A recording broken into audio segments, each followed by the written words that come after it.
Untold Physio Stories is part of the all-new PT Podcast Network. Find a new favorite podcast by an amazing PT content creator at ptpodcastnetwork.com.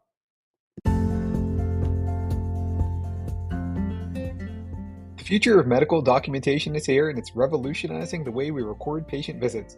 Introducing Comprehend PT, the groundbreaking HIPAA-compliant AI scribe designed specifically for physical therapists.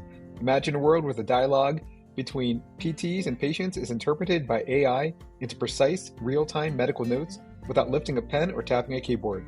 Comprehend PT does just that, allowing healthcare professionals to stay engaged with patients rather than buried in documentation. Boost your efficiency, reduce claim denials, and liberate yourself from the burdens of manual note-taking with Comprehend PT. Join the revolution now at comprehendpt.com. Untold Physio Stories listeners get 50% off their first month with code MMT50, and there's a free trial available. Sign up now. I use it every day in the clinic for virtual and live visits. I just speak to the patient, and at the end, hit Comprehend, and a SOAP note's generated. I love it, and you will too.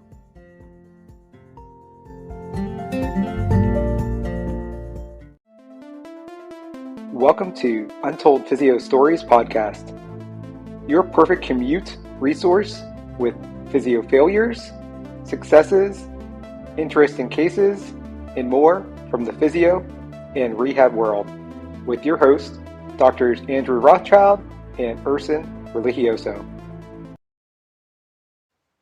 Welcome back to Untold Physio Stories. I'm one of your hosts, Dr. E, with Modern Manual Therapy, Edge Mobility System, and our 4-month online mentoring program, Modern Rehab Mastery. My co-host is going to do an asynchronous reply to this because we just can't seem to get together or get with it, get on the same Google Meet to record these episodes these days.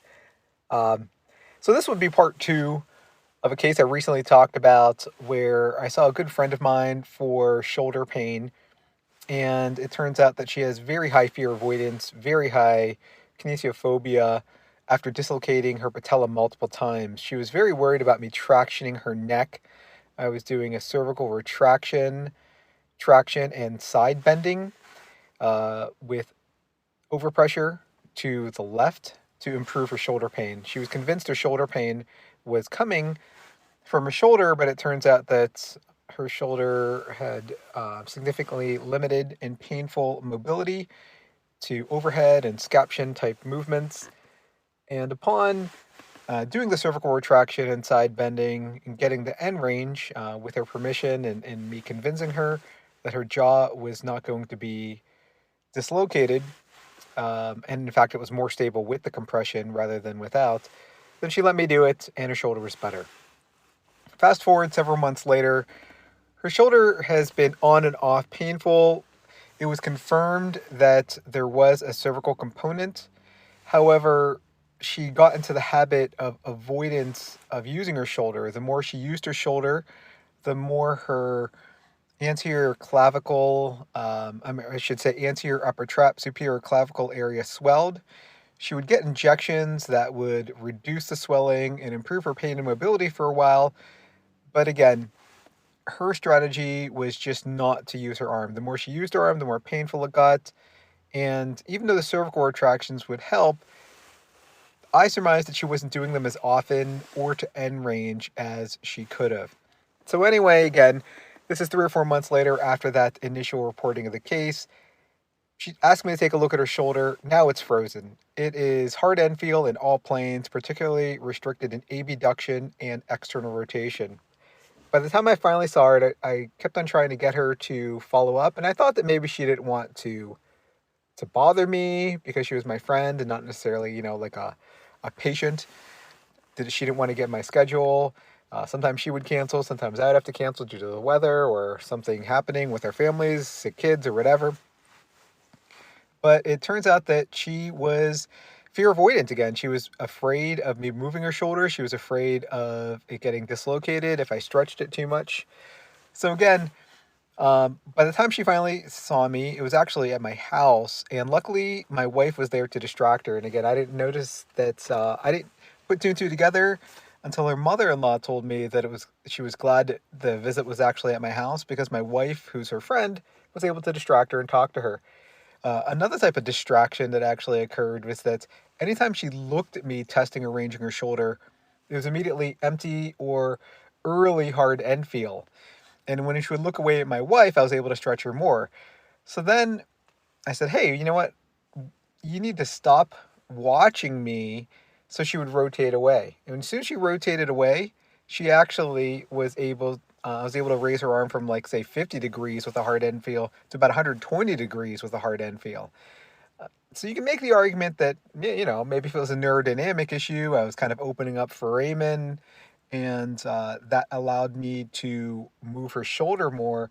But then we also tried it as well when my wife actually instructed her on just simple ranging and stretching exercises, and extension resets, that if she closed her eyes, she was actually able to move quite a bit further.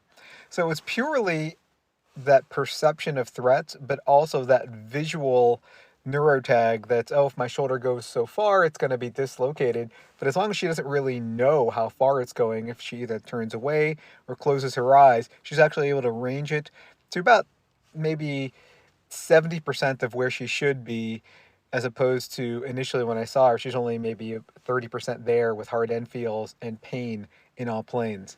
So let me know what you think about that, Andrew, if you ever had a similar case where even just closing the eyes, you were able to range them quite a bit further. Looking forward to your thoughts. Hey, Erson. Another interesting story as usual.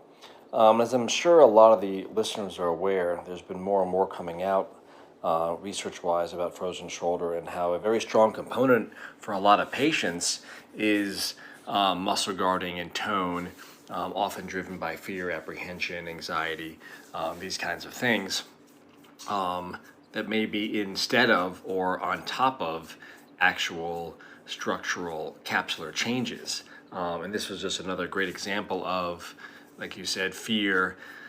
She has a history of fear avoidant behavior, but also just that fear and apprehension about potential injury to her shoulder really ramped up that guarding and made it made it look worse than it actually really was. It makes me think of a recent posting that I think was on either Twitter or Instagram. They showed of a patient with diagnosed frozen shoulder. Had her in the OR, had her actively abduct her arm, had somebody passively abduct her arm, showed the limitations, put her under anesthesia, and she had full range of motion. So no actual tissue limitations, just pure guarding. And in the clinic, it can be really hard to make that determination because we can't legally put patients under anesthesia, unfortunately, in some cases. But it's hard to distinguish sometimes, but this is a really good example of you're changing the visual of the patient, having her look at something else, having her not paying attention to something, having her take her focus off something, in this case even closing her eyes, which for some people potentially could be more scary, but in this case, really took away, so she didn't have that visual fear that she could, added layers of protection into the system. And so that was a nice example of something that happened sort of accidentally, but then became an essential part of the treatment plan to get her to help improve her motion. I have found in some patients who have a lot of guarding with sort of hands-on type treatment, if that doesn't seem to work, sometimes just let them do that themselves. They tend to get better movement when they're sort of there in control with self-mobilization versus any kind of hands-on stuff. So there is a patient population where they just they're not able to relax. But I think that's a great idea of changing that sort of the visual focus may make a nice difference in terms of maybe some progress with this patient. It's almost not exactly the same, but kind of similar to almost mirror therapy, which we use with some people with like CRPS in an extremity, where you're changing sort of that visual input and it changes the output. And this goes to that sort of back to that mature organism model that Louis Gifford, constant inputs changes those outputs. So anything you can do that's going to be a little bit different can maybe have a positive, beneficial effect. But all right, that's all I got. And talk to you later, Erson, hopefully in person soon. If you found this case interesting or have any similar cases, you have a story, a big physio failure, you want to come on the podcast, make sure to DM me or reach out on any of my socials. Make sure to please subscribe to Untold Physio Stories wherever you listen to podcasts. Give us a 5-star rating, especially on Apple and Spotify, as that really helps with the algorithms and SEO. And as always, you guys have a great day.